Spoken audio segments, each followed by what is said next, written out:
ngalan ng Ama at ng Anak at ng Espiritu Santo. Poon sa ami pasikatin, liwanag sa iyong piling. Sino ang iyong kapiling? Bakit mukha mo'y kay dilim? Siya ba ay nangako ng langit, ngunit nararanasan ngayoy pait? Sumikat man ang araw, ngunit puso na may mapanglaw, karimlan pa rin ang matatanaw, isang nilalang na naliligaw. Ang maglakbay sa dilim, landas na di madaling tahakin. Mga hakbang ay nanganganib, sa takot ay tigib. Paglalakad din sa karimlan, kung hindi nasusumpungan, mga kapwang maaasahan sa gitna ng mga gumagawa ng kasamaan. Ang taong sa salmo'y umaawit, panalangin sa Diyos ang sinasambit. Nais niyang manahan sa templo na makalangit, isang lugar na umaapaw sa awang nakakamtan.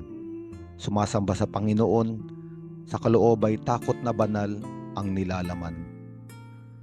Sa ganitong kalagayan, kadilimay napapalitan, liwanag ng pag-ibig ng may kapal at habag ng pagmamahal sumasakop sa dilim, nahayag ang lahat ng lihim.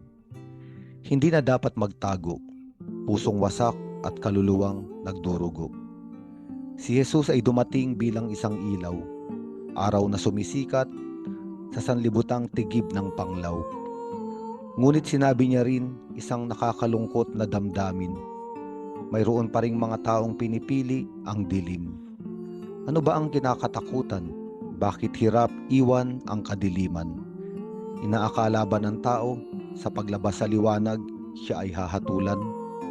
Kasaysayang nasa karimlan, ito ba ay huhusgahan?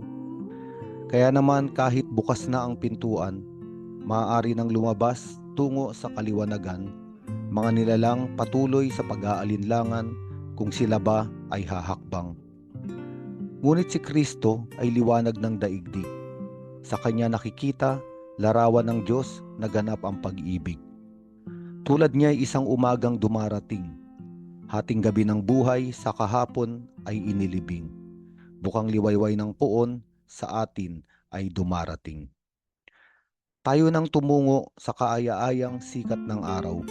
Ang ilaw ng Mesiyas nakikita na at natatanaw. Sa bilangguan ng mga alipin, tayo ay kanyang inaagaw.